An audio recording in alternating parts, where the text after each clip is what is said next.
Paz de Cristo a todos. Permitam-me alguns apontamentos acerca do 17º domingo do tempo comum no Evangelho de São Lucas, no capítulo 11, do versículo 1 a 13, onde Jesus nos fala da oração e a oração por excelência, o Pai Nosso.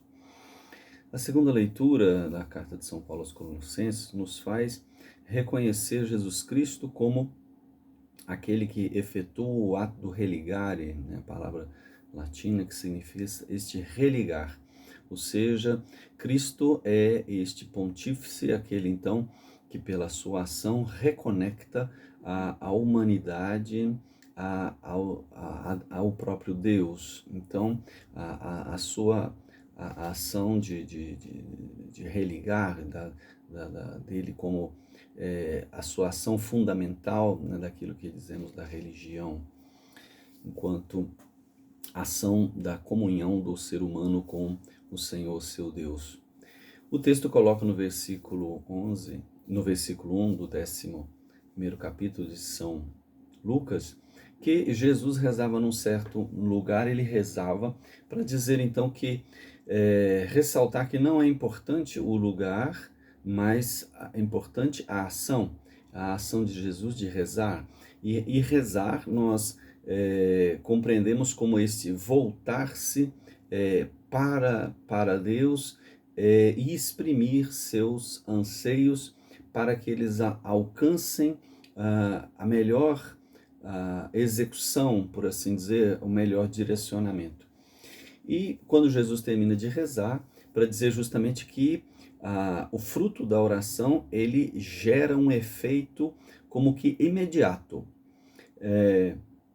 na pessoa. Tanto é que seus discípulos, né, os seus aprendizes, eles são atingidos pela oração de uma forma no querer, onde eles reconhecem, né, a dignidade de Jesus, a forma que ele então ali se expressou, e eles pedem que Jesus os tenha como discípulos, como João tinha os seus.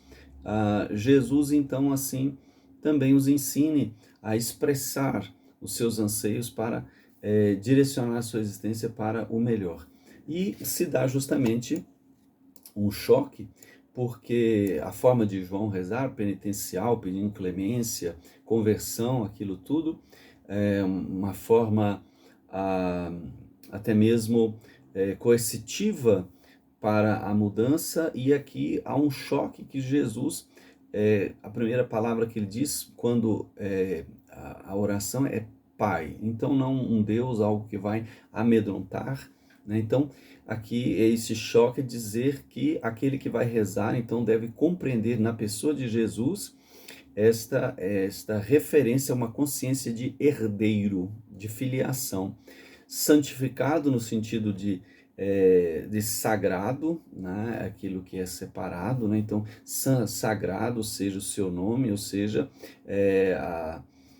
mais elevada, incomparável é esta identidade, né? O nome é o ser de Deus. Então a pessoa ela vai justamente reconhecer essa sacralidade absoluta na identidade de Deus Pai.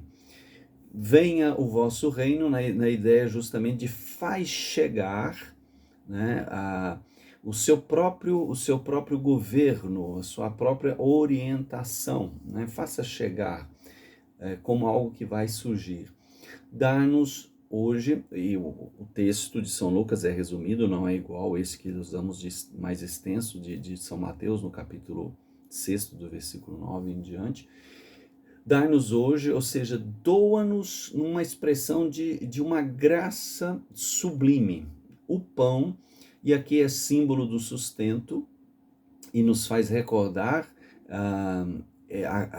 na ceia de Jesus, quando ele diz isto, ele toma aquele pão e diz isto é o meu corpo, ou seja, este é o sustento necessário ao cotidiano, numa espécie de substancial, ou seja, verdadeiro, que sustenta a existência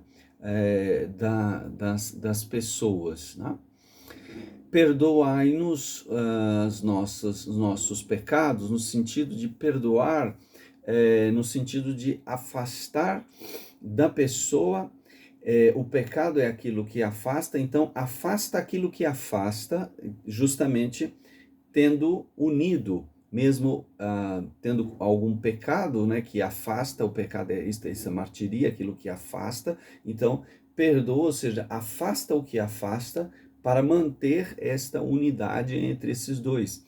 E aqui, como que um desafio, né, para Deus, né, essa ousadia na oração, aquilo que vemos na primeira leitura, pois também nós perdoamos aqueles que nos ofenderam, como aquele que reza vai dizer, né, tenha de nós longe aquilo que poderia nos afastar, porque nós afastamos daqueles que nos devem, daqueles que mais queríamos receber, aqueles que nos ofenderam, né, devem, eles não pagam e não agem conforme, mas nós nos aproximamos deles, nós não deixamos que isto nos afaste, então como se fosse um desafio para Deus.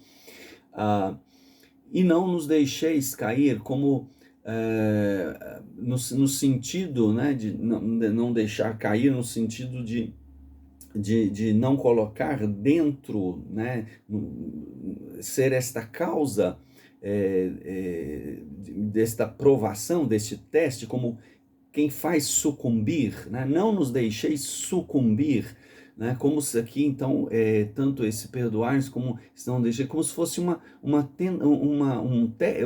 provação, um desafio para Deus, né? Como se dissesse, né? Se nós caímos é porque Deus nos concedeu. Então, aqui precisa ser compreendido esta realidade, porque Deus não vai fazer isto, né? Então, aqui se revela esta plena confiança. Em seguida, Jesus, né, propõe a eles algo que pode acontecer, né, uma situação que vai esclarecer, vai fazer refletir melhor ainda sobre esta questão da oração enquanto confiança, e ele estabelece, né, como amizade, ou seja, esses semelhantes. Então aqui Jesus vai chocando ainda mais, né? Porque vai dirigir ao Pai, enquanto não aquele Senhor distante, mas um filho, então aproxima mais, e agora ele coloca como um amigo que vai procurar o outro amigo. Então, uma intimidade, de fato, extraordinária na vida de oração, e é muito bom perceber que, por mais que seja uma situação exigente, não há aqui uma questão de desespero. É uma situação séria, mas não há desespero. A forma é muito gostosa, como vai se colocando, né? Pode acontecer, então, que venha um amigo procurar o outro à meia-noite, ou seja, esse horário divisor, né? Esse horário de escuridão, no sentido de um tempo que realmente já passou. E ele diz, né, que chegou sem ele esperar, ou seja, uma surpresa também para ele. E ele, como que diz, empresta-me, né? Ou seja, confia a pessoa, né? Esse amigo pede que o outro confie nele, porque tem uma pessoa que está em jornada, um amigo dele, né? E ele não tem absolutamente nada para colocar à disposição da pessoa, né? Então, a vivência, a experiência da oração. E Jesus diz, né? E se ele responder? E assim Jesus sempre vai colocando como algo que pode acontecer, né? Responder, contestar firmemente, né, mostrar lá dentro, né, ou seja, da sua disposição interior, né, não me incomodes, no sentido de não me afadigar, ou seja, à meia-noite, né, isso não é hora de forma alguma, né, para dizer, né, da necessidade da oração. Porque já tranquei, ou seja, já cerrei a porta, o tempo passou, não, né? Não há mais para isso. Meus ajudantes, meus filhos, né? Esses pequenos ajudantes, estamos deitados, e aqui é uma imagem muito interessante que lembra o leito das núpcias, né? Então, momento totalmente inoportuno, né? Tá o casal deitado lá, né? Então isso não é hora, né? E ele diz: não tenho condições de me levantar, não tenho força própria. Jesus diz no versículo 8: eu vos digo, né? conta afirmando, né, que pode acontecer isso, se ele não se ergue para doar enquanto graça, por ser amigo, ou seja, considerar o outro verdadeiramente, mas por causa da sua impudência, né? Ou seja, da sua importunação, impudência no sentido dessa ousadia sem constrangimento. Ele levantará-se movido pela confiança descarada, né? Do outro, né? Para colocar justamente que esta confiança move, né? Move o ser na oração. E aí Jesus continua dizendo, né? E uma expressão muito interessante no versículo 9, quando diz: e eu vos digo, como se ele partilhasse da própria experiência dele, né? Que todo aquele, né, que pede, ou seja, que anseia, ele vai tomar posse. Todo aquele que deseja profundamente, ele vai encontrar a solução. E aquele que bate com força, né, como quebrando ali, ele vai passar por tudo. E ele dá um exemplo, né, mais uma vez a questão do pai e filho, né, que pode, né, diz ele, né, considera essa situação.